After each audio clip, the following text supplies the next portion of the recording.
non dama ne sur les audits. Tout se fait dans ce pays. Dama ne actuellement fi ñu toll nii. Vous parlez de réforme certes mais il faut auditer. Audit nag moo indi nag ñu wax ay dettes cachées. yaa ngi ci def question ba tey merci beaucoup jërëjëf honorable ñëw ci question enseignant yi. non Cheikh jëlal. non yow yaa ngi non man boo gisee may wax. moi je n'aime pas trop les s'éloigner trop du point quoi. xam nga peut-être que man jàngalekat la. te li ma doon jàngale mooy. structuré professeur de français. Donc il dit ça, c'est la rigueur dans l'analyse en toutes choses quoi. La cohérence dans des idées. Bon, j'ai un sujet de dissertation. Tu parles de ceci, n'est-ce pas? Nous disons certains éléments qui ne trompent pas. Ça aussi, tu dis, moi je mets manque de rigueur. Mes élèves ils me connaissent dans ça. Donc je suis très à l'aise de parler de sujets concernant l'éducation. Parce que moi véritablement dans ma vie dama tànn nekk jàngalekat dooree ko ci école primaire yi j'étais instituteur jógee fa nekk professeur au lycée nekk inspecteur de l'éducation amoon naa possibilité génne l'éducation de l'université parce que bi may réussir avant may réussir inspectorat dama réussiroon benn concours defoon 1 an de formation mais ci diggante bi dama defoon ñaari concours mooy boobu ak concours de l'inspectorat yàlla def ma nekkoon ci formation benn premier concours bi concours inspectorat génn ma réussir ko bàyyi delluwaat ci li ma xamoon kon moi j'ai choisi d'être un acteur de l'éducation n'est-ce pas donc c'est des sujets yoo xamante ne bu ñu koy aborder ñun dañ koy wax avec conviction parce que lu ñu ñor mooy suñu système éducatif bi baax foofu laa d'accord ak yow tu étais dans un bon raisonnement malheureusement on t'a distrait nga nekk ci det kii waaw ce qui fait que loolu ça engloutit li nga doon wax faut refuser des fois qu'on te distrait dans les trucs donc ñun lu ñu soxal mooy wàllu njàng mi ak njàngale mi n'est-ce pas mu baax loolu bu ñu koy wax du ñu seet ku ñu mere wala ku ñu tàccu moi j'ai fait un post avant-hier et je sais que ñu bëri liiruñu ma mais dañu tënku ci benn commentaire rek benn gars ku yaakaar ne damay attaquer jàngalekat yi rek léegi gars yi nekk fa di wax et j'étais là en train de débattre avec eux parce que man li ma bëgg mooy contrairement ni ñeneen ñi di wax doo boo defee poste ba pare n'est-ce pas bàyyi gars yi man damay interagir avec mes lecteurs tu as vu donc lii d'accord ma lii d'accord na lii non tu n'as pas compris lu bëri gars yi wax ko ma ne leen mais apparemment toi tu n'as pas lu le texte dellul man munuma ŋàññi jàngalekat yi su ma leen doo renforcer wu dooleel n'est-ce pas du ma toog fenn di leen ŋàññi dans ce poste-là maa ngi wax concernant les enseignants ma ne leen li ma gëm ba gëm mooy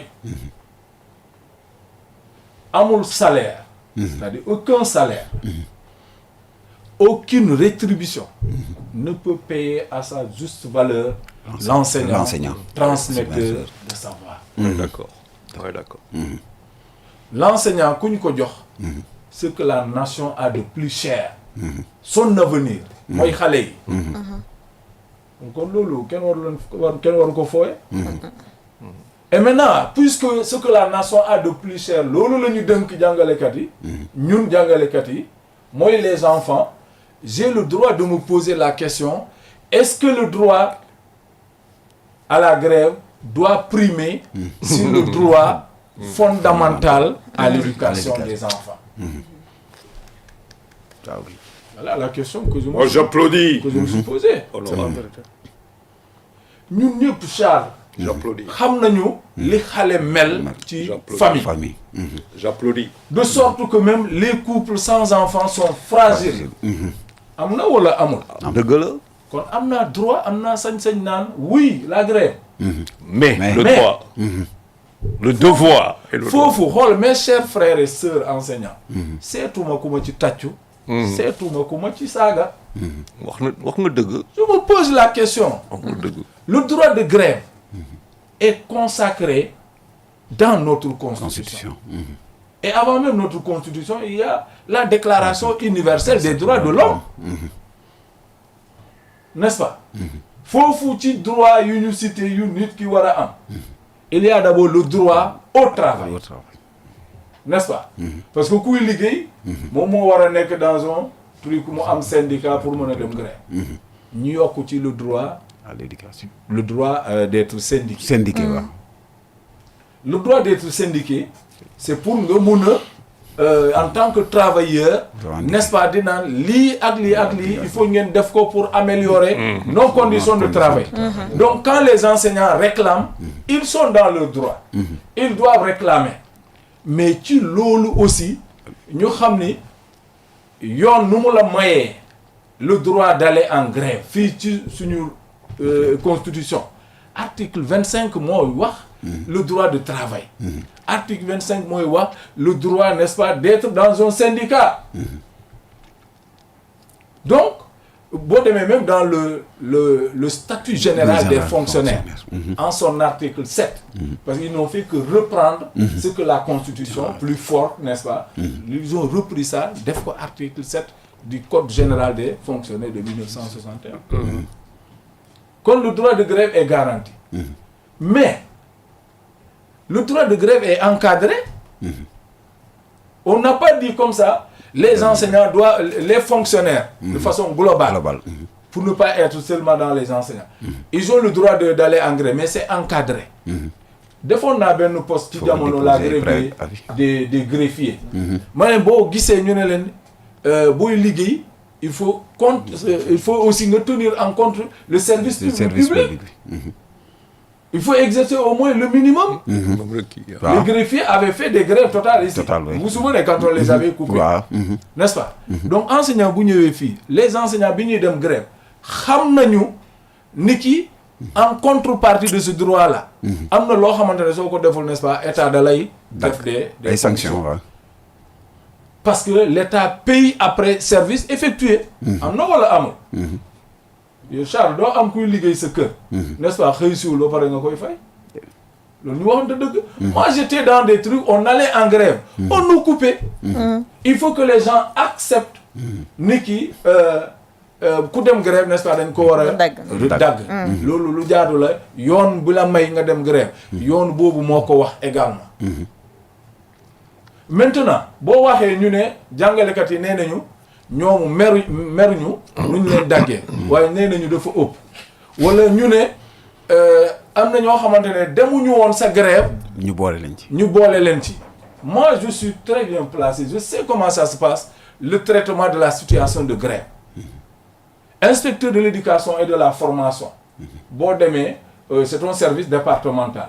am na ñoo xamante ne dans certains départements am nañ ba ñaar ba ñett inspection. Chaque école boo gis directeur a ko jiite. boo demee ci collège principal a ko jiite, boo demee ci lycée proviseur a ko jiite. kenn ku nekk dañ lay laaj état de la situation de la grève. Directeur andi ko au niveau de l'IEF. Principal proviseur naka noonu. L'IEF fait une compilation yónnee ko IA. IA fait une compilation au niveau académique. yónnee ko au ministère. Ministère de l'éducation yónnee ko au niveau de fonction publique, n'est-ce pas? donc ñu traité ko avec ISOL. ci diggante boobu fan la amee faille ba ñuy naan on a mis des gens qui n'ont pas observé la grève. Le directeur qui connaît son personnel, le directeur qui sait que am na ku dem congé de maternité. Comment est-ce qu'il peut mettre cette personne-là? Maintenant dans la chaîne là, où est-ce qu'il y a sabotage? Parce que quand on introduit des gens ñoo xamante ne par exemple ils sont en congé de maternité comme on entend, ils sont je ne sais pas ils n'ont pas observé de grève comme on entend, on doit se demander qui est le responsable de ça dans ce maillon là. Kan moo nekk fenn, n'est-ce pas, di saboter. peut-être que même il y a comme le système ni ko Sonko di wax est partout am na ku toogu fenn xam ni su ma ko defee peut-être ça va permettre de radicaliser les enseignants. Donc honorable, il aurait apparemment, il est possible en tout cas que aywa opposition saboter fenn maintenant donc tu vois ci loolu moi je dis les enseignants aujourd'hui ça doit situation bii nii war na leen def ñu def jàngat sur seen check-off yow weer bu nekk sa syndicat da lay dagg waaw cotisation mais xaalis boobu pour lan la ak fu muy dugg situation yii nii la c'est pour compenser mooy compense moo tax jàngalekat yi boole na gars yi di fay check-off mais là, ils doivent aujourd'hui interpeller leurs responsables. Parce que li nga wax lu am na ci diggante bi ni avant Korité bi. waaw il n'y aura pas de fin du mois. N'est-ce pas ay dépenses bu métti ci biir koor gi mu ngi nii. dañu am ginaar ay jënd yére xale mu ngi fii. N'est-ce pas ay ginaar ay. donc foofu la. digal nga cours syndicat yi de. au lieu que ñiy mere gouvernement bi kese. mais qu'ils se disent que mais. que font nos syndicats. mesdames, messieurs les secrétaires généraux. lu ñu doon cotiser boobu ba léegi. mais ci ñu def bu garaaw a def syndicat ba lay tas de. non mais loolu moo am li may wax ni loolu c'est ça la réalité. D'accord, merci. Merci beaucoup leer na. Voilà donc alors Cheikh on peut me terminer. Donc dire à mes chers camarades camarades de kii ñun on défend les enseignants partout. Assemblée nationale. La voix des enseignants fait écho. La voix des enseignants fait écho. ba démb fu ñu demoon sa kii bi on y reviendra. On a parlé de la question des enseignants. D'accord. man yàlla dimbali na ma bokk ci ñu jël parole. On a évoqué cette question-là. D'accord. Donc du ñun ñooy toog fenn comme ni ñeneen ñi di wax ni kii oui on a changé de position maintenant le discours est différent. Le discours est le même.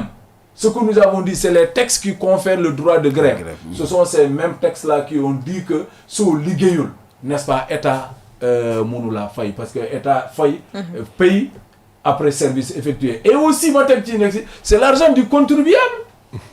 Est-ce que cher yow d'accord nga fii ci Sénégal fonctionnaire boo xamante ne saa waay liggéeyoo ba pare ñu jël État fay la.